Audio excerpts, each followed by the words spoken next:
Basically, an interesting development is happening in Phoenix. As we know, they're more than likely going to hire a first-time head coach. However, it seems like they're going to be keeping Bradley Beal and Kevin Durant, or at least it's being hinted. And before we start, my only rationale for it is, A, they would probably not get return on their investment, aka I don't think they would get equal value for Durant. So I feel like they just basically look at it. We kind of just have to ride this team out because we can't rebuild, nor will we get enough assets to be a competitive team, is my assumption. Let's just continue and go from here.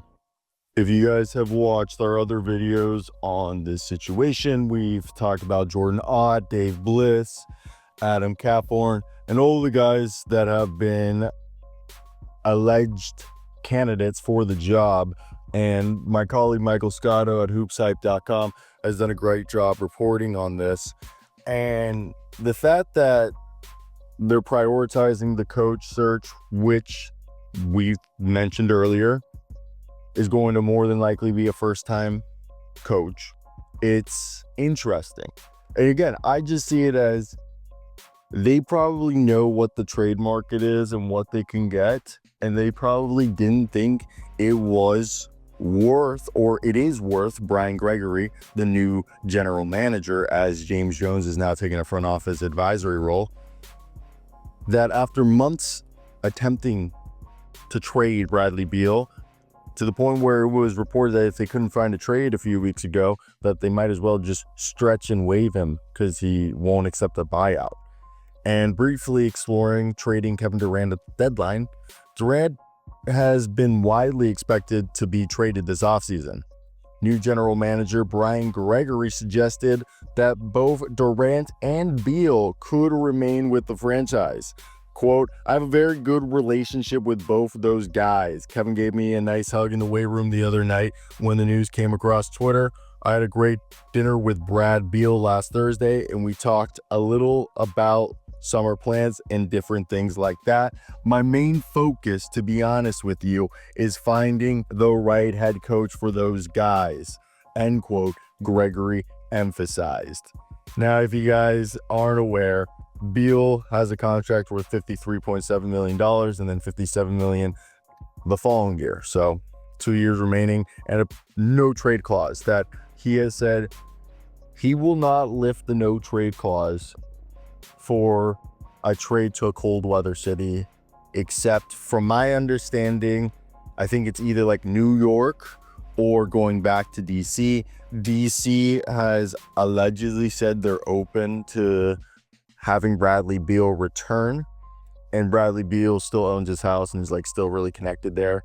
And I assume it would be for draft pick compensation. Cave would take on Bradley Beal. So don't expect that until last resort. But we know he would lift the no trade clause for a warm weather playoff team. And the big reason is because he doesn't want to move his family and he doesn't want to live somewhere cold. Which, I mean, hey, if you hold the leverage, you hold the leverage. Meanwhile, Durant has $55 million salary, but it's an expiring contract and represents the Suns' best trade asset to retool the roster quickly to at least be competitive around franchise cornerstone Devin Booker.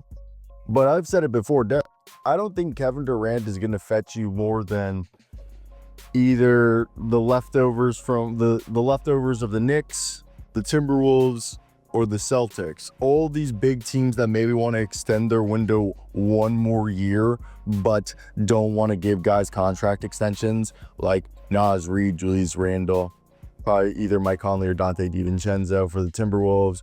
Knicks, I'd assume Mikal Bridges and whoever you want to package around him, Mikal, Mitch Robinson, and who else did I say? Boston, Drew Holiday, and Kristaps Porzingis. Like, those are my assumptions. A lot of those guys are either on deals that they're older and their teams don't want to see them decline or be paying them while they decline, or they're going to be up for extensions and they don't want to be the ones to pay it. So I understand I guess, frustration when looking at deals and being like, we might as well just keep Kevin Durant, because if we keep him, we're going to be way more competitive than for what we'll get back. And the Suns, we know that we've mentioned at the beginning of the video repeatedly, are looking at multiple candidates after going through 3 coaches in the last 3 years, from Monty Williams, Frank Vogel, and Mike Budenholzer. So I think the only positive is that, I like how someone actually commented this on Real GM, was the fact that the Wizards were interested at one point taking back Beal. At the end of the day, you're only as good as your owner, and the Wizards have Ted Leonsis. This makes me laugh. That was a funny ass comment, but yeah, it's a weird one, because I personally think the best action would be to go ahead and, oh man, like, as I've said, I really think if you believe that keeping him is going to be the best course of action, it's because you know you're getting offered not a good package, and that probably is a result of not having any leverage. And I think not having any leverage is, of course, going to be holding you back from making a move that's going to keep you competitive. Like, I think a best case scenario, you're going to be able to go ahead and say like, oh, we're going to have a roster that's going to be able to have playoff aspirations, but maybe not championship aspirations. And I understand if Matt Ishbia just decides like that's not worth it for me, I'd rather just keep Durant. And maybe part of the reason why they hired Gregory was that he sold them on the vision of keeping this, that he could make this work. Hey, Kevin Young probably should have just kept, Matt Ishbia probably should have just kept Kevin Young, my apology, who Devin Booker wanted, and maybe none of this would have happened. But if my aunt had balls, she'd be my uncle. So to me, it's obviously an interesting situation. And so yeah, that's just my 2 cents on the matter. I think that's how it has to probably go down, because you have limited options to trade for, and you're not going to be taking a step forward. You're more than likely going to be taking a step back. I guess you rather extend probably Durant and then trade him, because you probably have more value that way too. So it's actually a way more layered cake. Also, Mr.